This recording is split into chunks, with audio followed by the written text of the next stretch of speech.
It's another break from Music Chat today as I return to discuss more new Doctor Who episodes.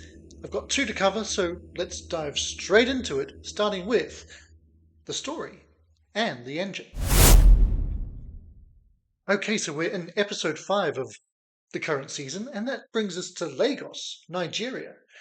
The Doctor, as it turns out, has been making this his home from home in his new incarnation. There's already been hints about this Doctor having had solo travelling time, so thankfully we don't have to wonder exactly at what point he's made all these previous visits to Nigeria and to Omo's barbershop.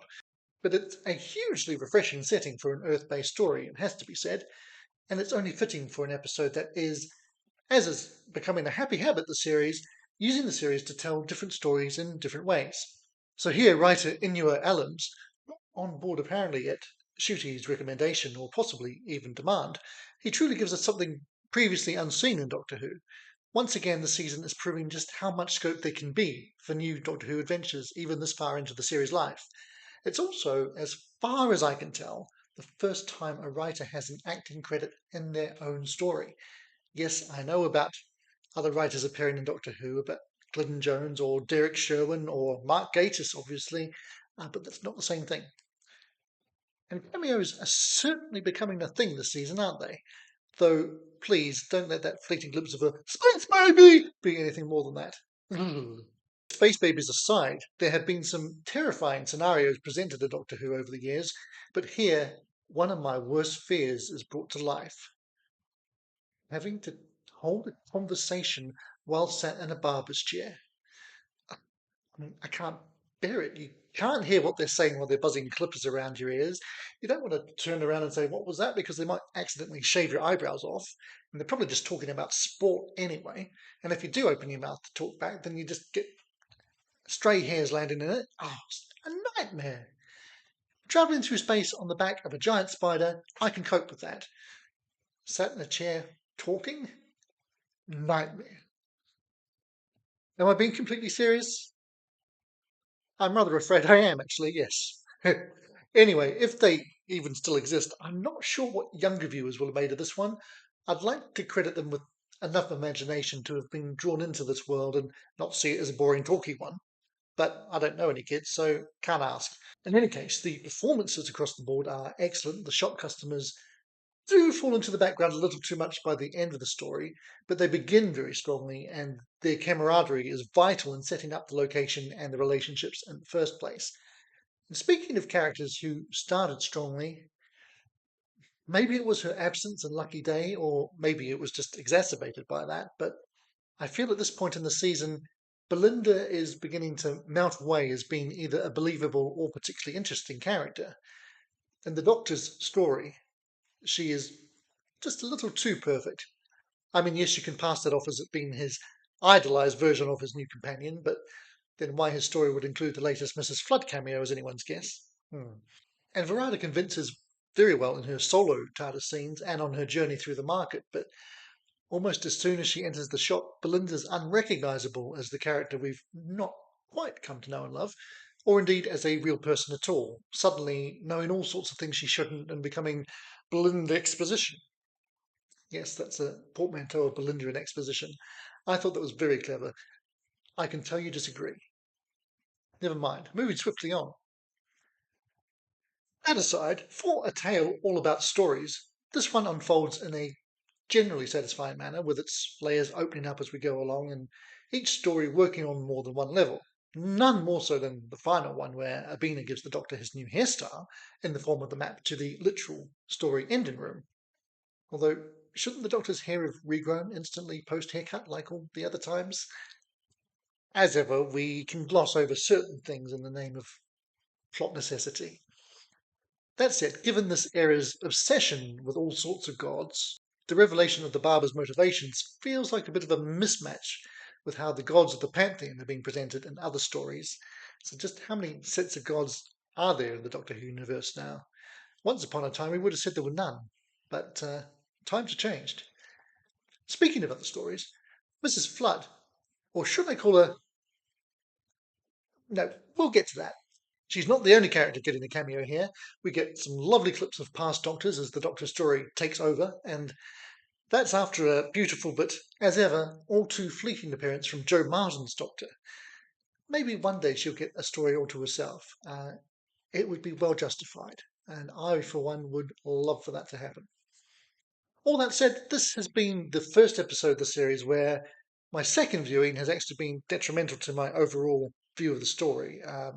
I would have rated this one another solid 8 on first view, but some of the flaws, especially around the characterization of Belinda, are harder to ignore on a repeat view. So I'm going to nudge it down to 7.5, which is still highly respectable, and another more than solid entry in this year's batch of pretty excellent episodes. Of course, it also asks an interesting question of us all. What would the 6-word story of your life be? Let me know yours in the comments. Mine would be something along the lines of I watched Doctor Who a lot. Speaking of which, yes, there is a whole nother episode for me to discuss. So let's delve into the deep breath, the Interstellar Song Contest. Yeah, the one I had been dreading as Doctor Who does Eurovision in space. Oh dear God, this is going to be great fun. Yes, I freely admit that the moment I heard about this episode, I assumed it was going to be one to skip and would be even worse than the worst of the Christmas episodes with loads of froth, very little story, and probably songs for no reason, and a few other extra irritating elements thrown in just to really piss me off.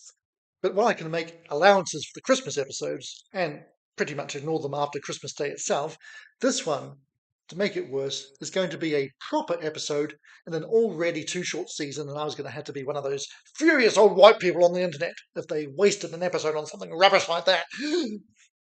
Yeah, I don't know how people maintain outrage for the amount of time they manage it. Anyhow, mercifully, as you've probably already guessed, about 98% of my fears were allayed pretty much instantly. Now, I'm sure it will have divided some, and international audiences may have just been completely bemused. But Ryland's emergence from deep freeze set the tone for the lighter side of the story, camp and knowing, but not too far over the line. And of course, the story would turn out to have more depth to it than a first glance would lead you to suspect. And after my misgivings about Belinda's character development, or lack thereof, in the previous episode, she's back to her best here, although would she really be that excited about Ryland? So as things kick off inside the Harmony Arena, both on stage and behind the scenes, there are a lot of elements at play, and just about all of them work, as they're intended to. We've got a race of villains who have a much more interesting and potentially sympathetic motivation than usual, and suitably high stakes, with the possibility of up to 3 trillion beings being killed in one go, not to mention the other 100,000 trapped in the arena, including, of course, the Doctor and Mrs. Flood, who have been sent up into the top of the Mavity bubble and frozen to something. Here, of course, we get our first shock of the episode, and by we, I mean long-term fans. What casual viewers made of this, I have no idea, but we suddenly see Carol Ann Ford back as Susan, appearing as a vision to the nearly frozen Doctor, which jolts him out of deep freeze and sees him travel across the space bubble with propulsion provided by a confetti cannon. Super camp, as he says himself, but remarkably not the silliest way he's ever travelled through space.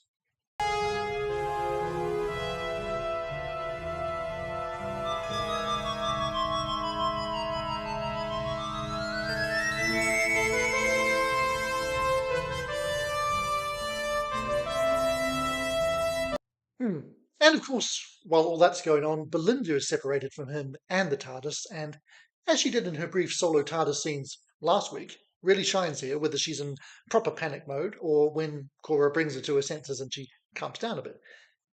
It has to be said, it is a bit weird to have a companion who is always at their best when they're not with the Doctor. But there you go. We're also introduced to Gary and Mike, who I've seen suggested might be gay. I don't know where people are getting that from because they don't mention it in the episode, so it's pure surmising on their part, I'm sure. I didn't pick up on it at all. They're actually a lovely couple for the most part, or trio once they get roped into the Doctor's service. Now, unfortunately, if there's an element among all of this that doesn't quite work, it's the Helians. As I said, their motivation is more interesting than usual, but unfortunately, they aren't. And neither I or my hubby, oh gosh, are we gay as well? See that one coming? Plot twist abound. We didn't even recognise that it was the usually brilliant Freddie Fox playing Kid. It was such an underpowered characterisation, which also made it much harder to buy the Doctor's Heart of Ice. Interesting as it was to see the Doctor go dark in more ways than one. And, 3 trillion lives in the balance notwithstanding, it just didn't quite convince us the right combination of characters and motivations to unleash the inner beast of the Doctor in such a way. The upside of that is, of course, his real anger is at himself, especially when he believes he's completely failed to meet his promise to keep Belinda safe and get her home. And real guilt turned into forced righteous anger is an interesting development, if indeed it does develop. Time will tell. On the other hand, Cora's Helian song really does work exactly as intended and makes that whole storyline work in a way that it can within spitting distance of not doing. And indeed, that song is a great testament for the magical powers of music, which is usually what this channel is all about when I'm not banging on about Doctor Who. Anyway, of course, we do have to once again gloss over something, and this is a daily pastime for Doctor Who fans, really, isn't it? The question here, though, is how on earth did they revive 100,000 people so quickly? Good job, Gary and Mike. So this episode basically works on its own terms, especially if you enter into the spirit of it, and if even I can do that, then it must be pretty easy. And then it gets an extra boost or two at the episode's end, as first we get another appearance from Hollow Graham Norton. I mean, hologram, not hollow. You know what I mean. Anyway, Mr. Nortz appears to tell us that the Earth did indeed end on May the 24th, 2025. And as the Doctor and Belinda head to that point, we get a very nasty explosion in the TARDIS and cue the credits. But wait, for the second time this series, or indeed ever, we have a mid-credit sequence, and this time it's finally revealed who Mrs. Flood is. Now, in my first review of this series, I included a clip from Marco the Rani, which I'm going to use to gaslight you into believing was evidence that I knew who she was all along, and that my short that I'm probably going to have to delete now where I said it was definitely not the Rani, was just diversion. Anyway, to be honest, I've never been one to be excited about the potential return of, as the completely useless encyclopedia put it 30 years ago, an alleged supervillain whose main talent seems to be her Bonnie Langford impersonation. But Archie Punjabi as the newly bi-generated version of the Rani has already made me sufficiently keen to see what she does with it. She's really put a stamp on the character instantly in a way few do, but has happened before. So let us hope that it's a worthwhile return, and it brings the episode up to a very, very solid 8 out of 10 from me. Now we just have to hope that the two-part finale brings it all together, and it's bringing lots together. Earth's destruction, 2 Ranis, Conrad, Ruby, presumably Unit, and who knows, maybe there'll be some room in there for Belinda as well, and maybe even her family that we've heard bits about, but not enough to make them feel real. Fingers crossed that we get a proper season finale that's worthy of the season we've had so far, and not another half brilliant, half ghastly one like we got last time round. Anyway, I will be back in a couple of weeks' time to tell you what I thought of it, and meanwhile, you can let me know what you thought of these 2 episodes, how you're enjoying the series so far, and if you haven't already, catch up on my previous reviews from the season, and I will just say thanks for watching today and bye for now, but not for long. Acting is reacting. This does not mean acting again.